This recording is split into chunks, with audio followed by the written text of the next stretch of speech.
தேசிய ஜனநாயக கூட்டணி ஓபிஎஸ் வந்து கூட்டணிக்கு வர்றதுக்கு தவற விட்டாங்க அப்படிங்கிறது பார்க்கலாமா? ஏன்னா அவர் சொல்லும் பொழுது தொடர்ச்சியா ஒரு அழைப்பு வரும், நான் காத்துக் கொண்டிருக்கிறேன் அப்படின்னு தான் வந்து பேசி இல்ல எதுவுமே இதுல பேசுவதற்கான காரணம் தேசிய ஜனநாயக கூட்டணி விட்டுருக்காங்க அப்படின்னு. இல்ல தவற விட்டுருக்காங்கன்னு சொல்ல முடியாது. அவர் தவறு செய்திருக்கிறார் வேண்டுமென சொல்லலாம்.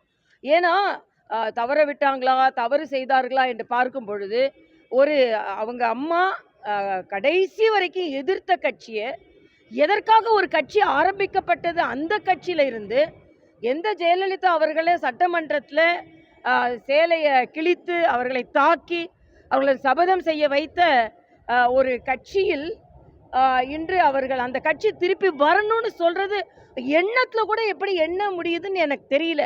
அரசியல்ல ஏற்றத்தாழ்வுகள் இருக்கும், கூட்டணி அமைக்க முடியாது, அமைக்க முடியாம போகலாம், கூப்பிட நினைக்கிறவங்க கூப்பிடாம இருக்கலாம்.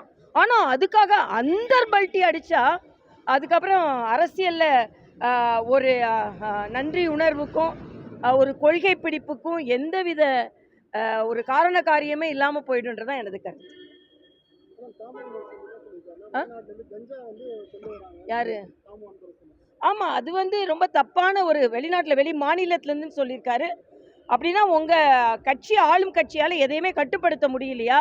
அது மட்டும் இல்ல, வெளி மாநிலத்திலேருந்து வர்றவங்களை வந்தாரை வாழ வைக்கும் தமிழகம் என்று சொல்லி கொண்டிருக்கின்ற நேரத்தில் இன்னைக்கு வெளி மாநிலத்திலேருந்து வர்றவங்களை ரொம்ப கீழ்த்தரமா பேசுனா நம்ம மாநில சகோதரர்கள் எல்லா மாநிலங்களிலும் வேலை செய்கிறாங்க. ஆக ஒரு சகோதரத்துவத்தோட மேம்படுத்துவதற்கு பதிலாக ஒரு பிரிவினையை ஏற்படுத்துவது வன்மையாக கண்டிக்கத்தக்கது. இப்படி இவர்கள் பிரிவினையை ஏற்படுத்தி கொண்டிருந்தால் எப்படி வேற்றுமையில் ஒற்றுமை என்ற நாட்டின் கொள்கை எப்படி முன்னிறுத்த முடியும் என்பதுதான் எனது கருத்து.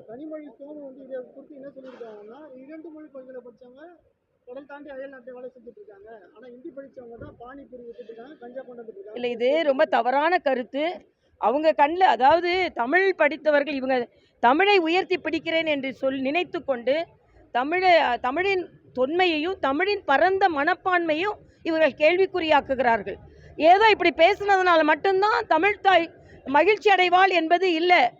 மற்ற ஒரு சகோதரனையோ சகோதரியோ நிந்தித்தால் தமிழ் தாய் நிச்சயமாக வருத்தப்படுவாள். ஆனால் இவங்கெல்லாம் என்ன நினச்சிட்டு இருக்காங்கன்னா, வேற ஒருத்தருக்கோ மோசமாக பேசினா, கீழ்த்தரமாக பேசினா தமிழ் தாய் வாழ்த்துவாள் என்று நினைத்து கொண்டிருக்கிறோம். இப்படி தான் தமிழக மக்கள், நாங்கள் தான் தமிழுக்கு பாதுகாவலர்கள், இப்படி பேசினாதான் அப்படின்னு நினைக்கிறாங்க. அப்படி இல்லை, சகோதரத்துவத்துடன் இருக்கும் எல்லோரும் தமிழுக்கு பாதுகாவலர்கள் தான்.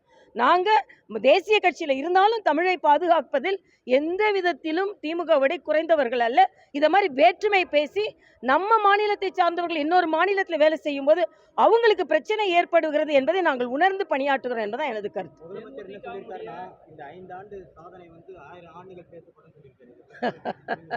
1000 ஆண்டுகளா? ஒருவரையும் போராட்டம் நடத்திட்டு இருக்கவங்கள போய் பாருங்க.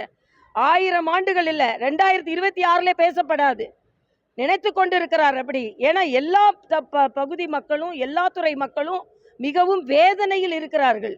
அதனால அவர் அந்த கனவு கண்டு கொண்டு இருக்கட்டும், அவ்வளவுதான். இன்னைக்கு மக்கள் எவ்வளவு வேதனையா இருக்காங்கன்னு நம்ம களத்திற்கு போனாதான் தெரியுது.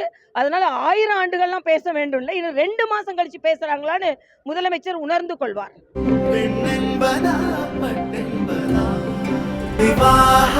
மணப்பெண்ணின் பிரத்யேகமான திருமணம் விவாஹா தி சென்னை சில்க்ஸ்.